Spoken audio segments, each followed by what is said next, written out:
Welcome everyone to History Gone Wilder, part of Half History Will Travel. I'm your host, the Wilder historian, Dr. Lucas Wilder, and last time I covered the fight for Matthews Hill, and I stopped as Thomas Jackson was approaching Henry House Hill, the location where he would get his famous nickname, Stonewall. If you like what I do, please consider subscribing to the channel if you haven't done so already, join the Patreon page, and purchase something from one of my online stores. Every little bit helps. Thank you.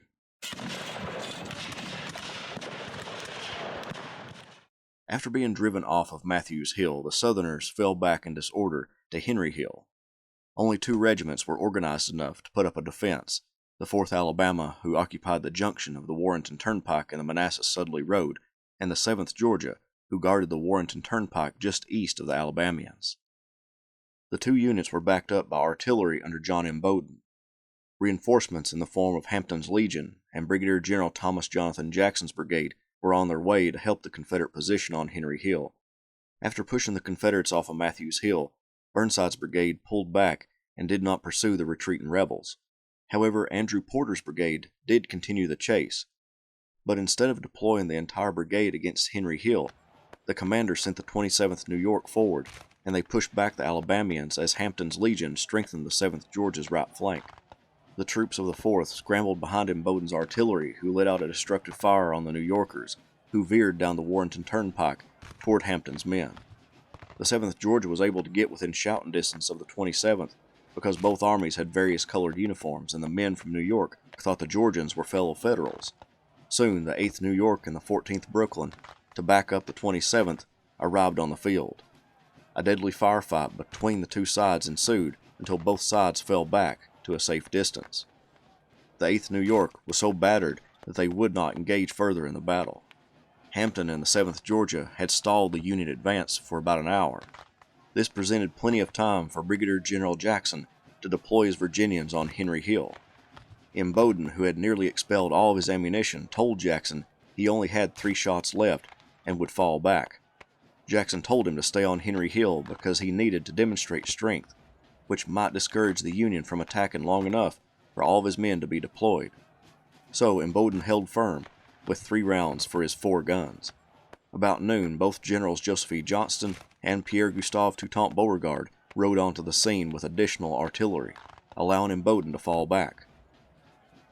General Keyes' brigade crossed Bull Run and prepared to attack Henry Hill in a piecemeal fashion. Keyes, not willing to wait for the 1st and 2nd Connecticut to form up, ordered the 3rd Connecticut and the 2nd Maine to attack Jackson's brigade. The force of the attack stunned the 5th Virginia and Hampton's Legion, who fell back about 100 yards, but the Virginians weren't defeated. They launched a counterassault, which devastated the 2 Federal regiments, and the Federals retreated to the east.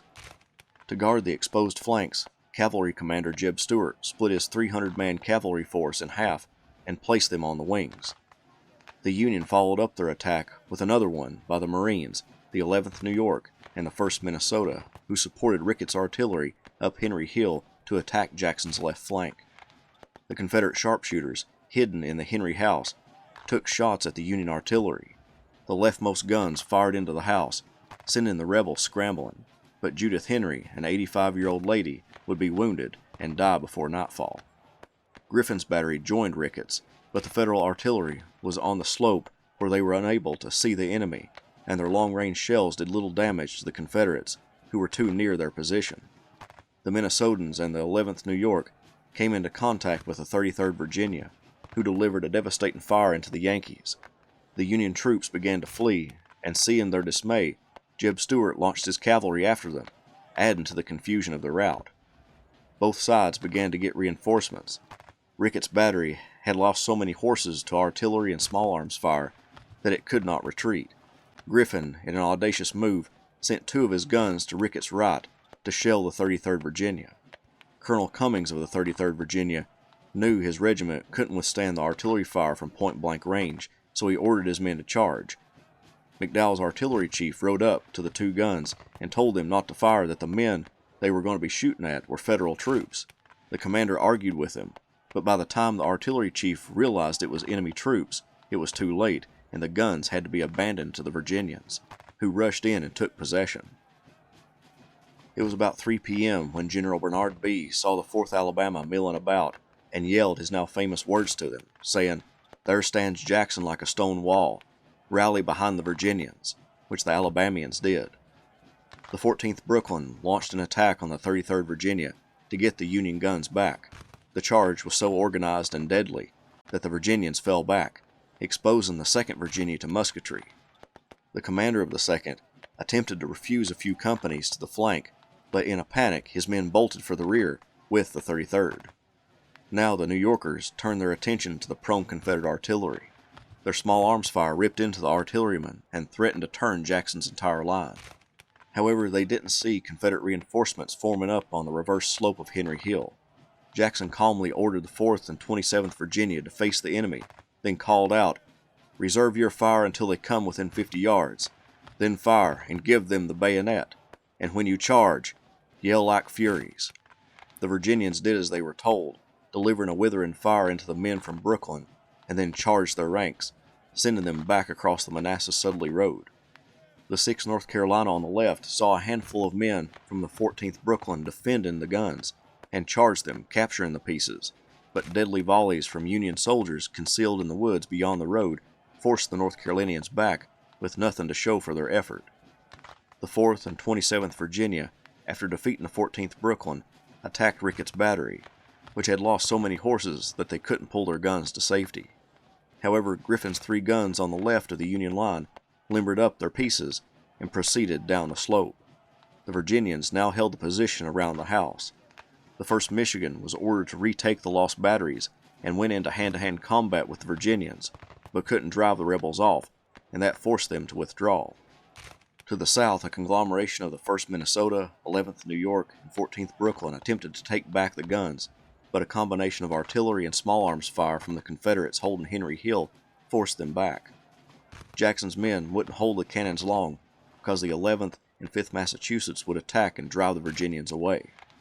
However, about the same time, General Beauregard, seeing that the position needed to be held, gathered Hampton's Legion and the 5th Virginia and personally led them to retake the artillery pieces.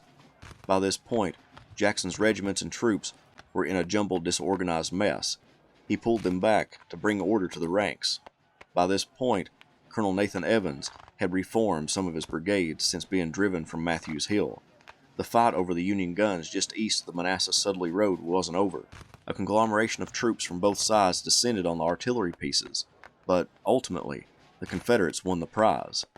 But Brigadier General Bernard B. would be shot in the abdomen in the charge and die the next day. This action by the Southern soldiers provided an opportunity for the Southern artillery to pull back a safe distance out of the fighting and also to refill their caissons. Colonel William T. Sherman and his brigade were about to launch their assaults on Henry Hill. Instead of ordering his men to attack in a concentrated effort, Sherman sent his regiments in piecemeal, sending the 13th New York in first. As the Yankee troops marched up the hill and fired on Hampton's men, voices from the smoke yelled out that they were firing on friends. This was a ruse by Hampton's men, but the fact that both sides wore variations of gray and blue only confused each other. After Hampton's men fired back, the ruse was found out, and both sides fired volleys into one another. Next, the 2nd Wisconsin moved up to confront the 5th Virginia, who applied the same ruse as Hampton, yelling that they were friendly. When the Virginians leveled their muskets and fired, the men from Wisconsin descended the hill, where their gray uniforms made them look like rebels to their fellow Union soldiers. A deadly crossfire resulted until the officers of the 2nd Wisconsin could alert their comrades to stop firing on them. Sherman then ordered his 3rd Regiment, the 79th New York, to attack the enemy. The ruse was once again performed, causing confusion and panic when the perceived Union troops fired on them. Like the other units in their brigade, the 79th New York descended the hill in defeat. The Union commander, Irvin McDowell's presence on the field, instilled courage in his men, and he helped organize another attack. The 69th New York, Sherman's last regiment, and the 38th New York prepared to attack Henry Hill, while the conglomeration of Union troops to the south prepared to retake the 2 guns lost. The attack succeeded in driving off the rebels. Henry Hill was finally in Union hands, but the battered Federal troops didn't expect the fresh reinforcements driving toward them from Philip St. George Cocke's brigade from the east and Millage Bonham's brigade from the south. The fresh rebel units rushed toward Henry Hill and sent the Union troops into a retreat. To the west of the Manassas-Sudley Road, a lone Union brigade under Oliver Otis Howard attempted to attack Chinn Ridge, but the brigades of Arnold Elzey and Jubal Early, as well as Jeb Stuart's cavalry, sent the men from Maine scampering to the rear. With that, McDowell possessed no more troops to continue the battle. The blue troops were now streaming along the roads destined for Washington, D.C. One of McDowell's staff officers remarked, "It was no use to do anything more, and they might as well start home." On the far eastern end of the battlefield, a few advances by James Longstreet and David R. Jones's brigades resulted in some minor fighting, but nothing significant. It had been a confusing battle, but the Confederates held the field. A few units attempted to chase after the Federals, particularly Stuart's cavalry, but by the time they made it to Sudley Ford, they had captured so many prisoners that they were running out of men to guard them, and subsequently to keep chasing after the others. That brought his pursuit to an end. The Confederate casualties totaled 1,982, with 387 killed, 1,582 wounded, and 13 missing or captured. The Union casualties totaled 2,896, with 460 killed, 1,124 wounded, and 1,312 missing or captured. This battle would stun both nations as to the amount of casualties. It would also illustrate the need for more ambulances and surgeons, and it provided a military foundation for the Confederacy to live. And it gave the new nation a national hero to look up to in the iconic Thomas Stonewall Jackson.